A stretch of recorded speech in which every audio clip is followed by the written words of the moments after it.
Selamat pagi anak-anakku. Jangan lupa isi presensi terlebih dahulu. Sudah siapkan buku paketmu? Oke, anak-anakku, minggu lalu Ibu menjelaskan tentang proses produksi kerajinan bahan keras alam. Dan juga Ibu memberikan tugas pada kalian. Sudah kalian kerjakan? Mari kita mulai dengan pelajaran pagi ini. Kalau yang lalu proses produksi kerajinan bahan keras alam, sekarang proses produksi kerajinan bahan keras buatan. Teknik pengerjaan bahan keras buatan ada beberapa cara. Yang pertama, Ibu akan jelaskan dulu tentang pembuatan lukis kaca yang termasuk pada kerajinan kaca. Di dalam kerajinan kaca, khususnya pembuatan lukis kaca, ada bahan-bahan yang perlu kalian siapkan. Bahannya tentu saja kaca, cat, dan thinner. Apalagi alatnya? Alatnya pena. Pena ini nanti untuk menggambar motif, kertas rancangan, pisau, kuas, meja, dan lap. Bagaimana cara membuat produk kerajinan? Sebelum masuk pada prosesnya, mari kita kenal dulu apa saja hasilnya. Ada bisa hiasan dinding, ada hiasan meja, vas bunga, dan lain-lain. Nah, bagaimana prosesnya? Proses pembuatan lukis kaca itu dimulai dari kita menggambar motif dulu pada kertas. Setelah kita menggambar motif pada kertas, kita meletakkan kaca yang akan dilukis di atas kertas. Setelah itu kita mulai mewarnai dengan cat pada kaca sesuai motif yang telah digambar. Kemudian setelah mewarnai semuanya sesuai dengan warna-warna yang kita inginkan, kita memberikan warna dasar pada kaca yang dilukis. Kemudian yang terakhir, tunggu semuanya kering. Setelah semuanya kering, tepinya kamu rapikan dengan cara diamplas agar tidak tajam, baru kemudian dibingkai. Sudah jadi, silakan untuk dijadikan hiasan di rumahmu. Yang berikutnya ada catatan di sini. Selain kaca datar, itu ada dua bentuk kaca yang bisa dilukis, yaitu kaca cembung dan kaca cekung. Kamu bisa gunakan gelas boleh, botol, dan lain-lain.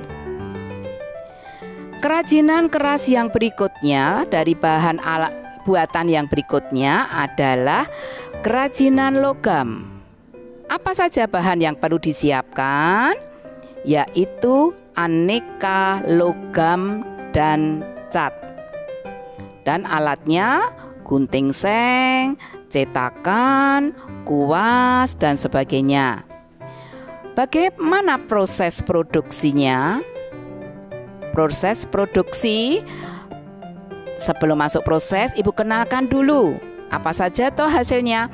Bisa aksesoris, bisa kaleng makanan, gelas, porong, teko, dan alat-alat makan lainnya seperti sendok, garpu, dan sebagainya. Bagaimana prosesnya? Di sini dan kaleng kerupuk. Kaleng kerupuk, langkah-langkah yang perlu kita kerjakan yang pertama adalah kaleng lembaran yang telah disiapkan digunting sesuai dengan pola ukuran yang telah ditetapkan. Yang kedua, kaleng dibentuk kotak dan dengan bantuan besi atau kayu. Caranya dibentuk dengan bantuan besi atau kayu. Kamu pernah melihat dilengkukkan dengan menggunakan kayu, agak dipukul-pukul. sehingga menjadi sudut-sudut yang rapi. Setelah menjadi sudut-sudut yang rapi, maka kaleng ini perlu dirakit. Perakitannya agar rekat dengan kuat, ini dirakit dengan menggunakan patri.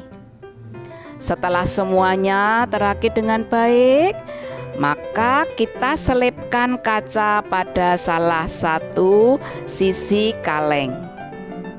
Nah, bagaimana sisi-sisi yang lain akan lebih menarik? Sisi-sisi lain yang tidak dilekati kaca bisa kalian lukis. Tunggu hingga kering dan kemudian kaleng sudah bisa dipergunakan. Kesimpulannya, dengan menambahkan hiasan lukisan pada kaca ataupun kaleng ternyata mampu lebih memperindah benda yang semula nampak biasa akan menjadi lebih menarik. Anak-anakku,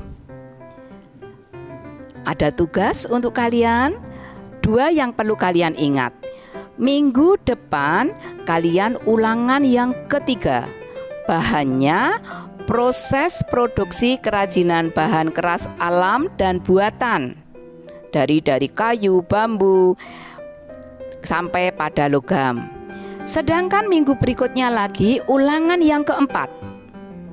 Bahan ulangannya semua materi pengolahan yang sudah Ibu berikan ditambah semua materi kerajinan yang sudah kita pelajari bersama. Paham anak-anakku? Begitu perjumpaan hari ini. Selamat belajar, terima kasih.